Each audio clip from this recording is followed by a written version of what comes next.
आप सभी को मेरा नमस्कार। पंचायती राज एक्ट नॉलेज यूट्यूब चैनल में आप सभी का स्वागत है।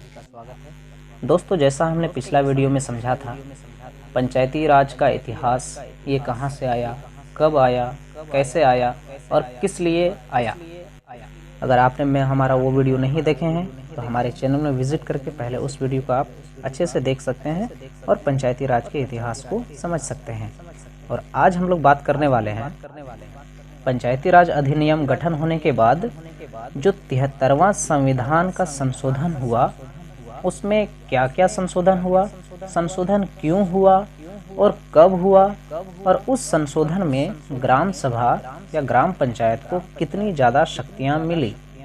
उससे पहले सबसे एक छोटा सा रिक्वेस्ट है कि हमारे इस वीडियो को लाइक और चैनल को सब्सक्राइब जरूर करें, ताकि आपको जब भी हम इसमें वीडियो अपलोड करें सबसे पहले आपको मिले।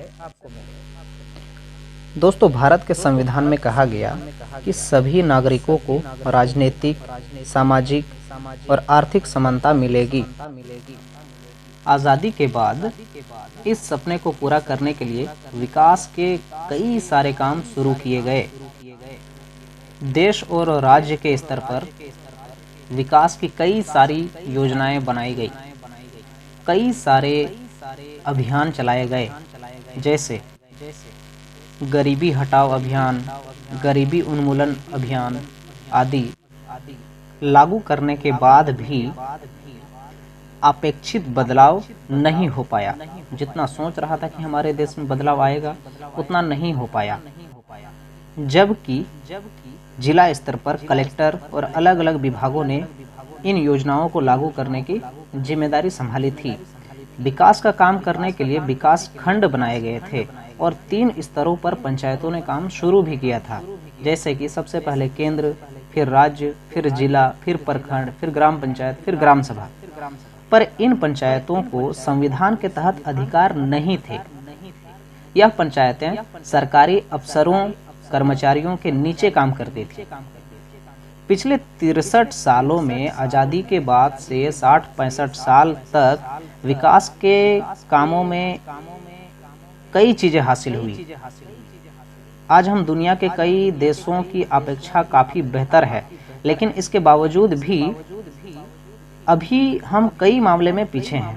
आम आदमी की बुनियादी जरूरतों के मामले में हम काफी पीछे हैं।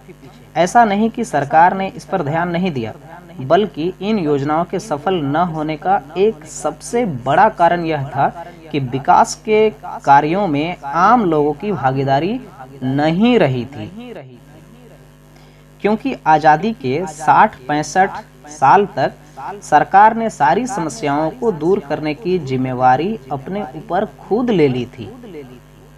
ऊपर से नीचे सरकार तक विभाग के अधिकारियों ने सब बातें खुद ही तय की। गांव में क्या होगा, कौन सा योजना चलाना है, कौन सा अभियान कब चलाना है, कौन सा योजना कब लागू करना है, ये सारे चीज सरकार के नीचे तथा सरकार के जो अलग अलग विभाग हैं उसमें जो कार्यरत कर्मचारी हैं, अधिकारी हैं, उन्होंने ही सारा चीज तय की। इसका नतीजा यह हुआ कि लोगों ने सरकार से सेवाएं और सुविधा तो हासिल की, पर वे सरकार और सरकारी विभागों पर निर्भर होकर रह गए। लोगों को अपनी ताकत पर विश्वास कम होता गया। विकास और सामाजिक बदलाव में गांव के लोगों की भागीदारी लगभग नहीं रही। लोगों की समस्याएं समझना और उनके हल ढूंढने का सारा काम सरकारी विभागों और विशेषज्ञों ने किया, पर इस तरह तो समस्या के सही हल नहीं मिल सकते थे। साथ ही जो साधन और क्षमता लोगों के पास मौजूद थे, उनका सही उपयोग भी नहीं होता था। इस कमी को दूर करने के लिए सरकार ने कई समितियां इस पर सुझाव देने के लिए गठित किया और सभी समितियों ने स्थानीय स्तर पर लोगों की भागीदारी बढ़ाने के लिए स्थानीय स्तर पर भी एक सरकार बनाने पर जोर दिया। जैसे कि देश के विकास और सामाजिक बदलाव में लगी संस्थाएं, जैसे कि योजना आयोग, देश की सरकार एवं सांसद, सबको एक नई दिशा में सोचने की जरूरत महसूस हुई। उन्हें ये सोचने पे मजबूर हो गया कि हमने इतना सारा योजना, इतना सारा अभियान लागू तो किया, पर फिर भी लोगों में बदलाव नहीं हुई, तो हमें कुछ न कुछ करना पड़ेगा, कुछ बदलाव करना पड़ेगा। इस सोच में जो राजनीति के महान व्यक्ति थे, सामाजिक कार्यकर्ता, स्वयंसेवी संस्थाओं और विशेषज्ञों ने अपनी भूमिका अदा की एवं इस विचार विमर्श के उपरांत यह नतीजा निकला। सबने मिलकर के विचार किया, सबने मिलकर के चर्चाएं की, विमर्श की। इसके बाद यह नतीजा निकला कि जिले और उसके निचले स्तर की पंचायत इकाइयों को और अधिक शक्ति मिलनी चाहिए। जितना उसको मिला था उससे कहीं और ज्यादा उसके शक्ति मिलना चाहिए।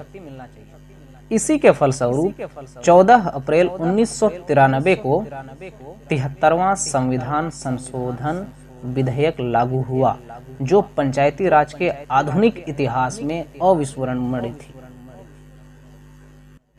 पंचायती राज के इतिहास में 24 अप्रैल 1993 बहुत ही महत्वपूर्ण तारीख थी।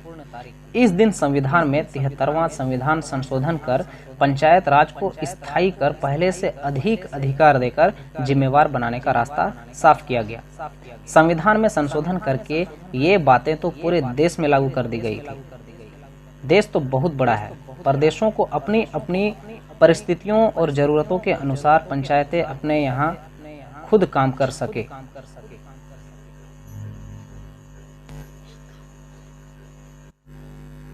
अपने समस्या के अनुरूप योजना बना सके। तो आइए जानते हैं 73वें संविधान संशोधन की मुख्य बातों को, जिसने पंचायतों को स्थायी करके महत्वपूर्ण भूमिकाएं प्रदान की। स्थानीय स्तर पर शासन में लोगों की भागीदारी सुनिश्चित करना। दूसरा है ग्राम विकास की योजना गांव के लोगों द्वारा बने, न कि सरकार के द्वारा। ग्राम विकास की योजनाओं के क्रियान्वयन की जिम्मेदारी ग्रामीणों को देना। उसका समस्या वे खुद उसका हल निकालेंगे, उसी हिसाब से वो योजना बनाएंगे। शक्तियों का विकेंद्रीकरण किया गया, केंद्र से लेकर के स्थानीय स्तर तक, यानी कि ग्राम स्तर तक। इस संशोधन ने पंचायती राज को त्रिस्तरीय प्रणाली करने का प्रावधान किया। जो अभी हम लोग जानते हैं ना, त्रिस्तरीय पंचायत चुनाव, तो वो इसी संशोधन से आया है। इस कानून ने ग्राम सभा को एक संवैधानिक अधिकार दे दिया गया। पहले गांव में सभाएं होती थी, बैठक होती थी, उसमें जो भी डिस्कस होता था, जो भी फैसला होता था, उसको एज ए संविधान के रूप में नहीं माना जाता था। वहां जो भी फैसला लिए जाते थे वो हर कोई उसको मना भी कर सकता था।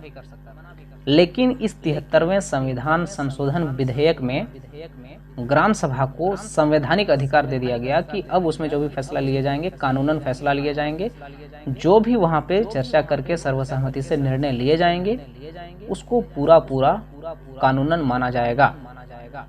इसके अतिरिक्त प्रत्येक 5 वर्षों में पंचायतों का चुनाव होना, अनुसूचित जातियों, जनजातियों और महिलाओं के लिए कम से कम 1/3 सीटों का आरक्षण तथा प्रत्येक राज्य में राज्य वित्त आयोग का गठन आदि व्यवस्थाएं इस कानून के अंतर्गत की गई। तो दोस्तों, ये था 73वां संविधान संशोधन का संपूर्ण जानकारी। अगला वीडियो में हम लोग देखेंगे और सीखेंगे झारखंड में पंचायती राज अधिनियम कब लागू हुआ, कैसे लागू हुआ,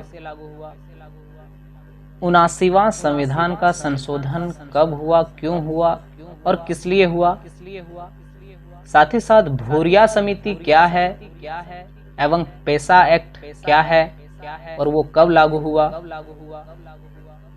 5वीं अनुसूची क्या है और किसे कहते हैं, पंचायती राज के 4 स्तंभ क्या क्या है।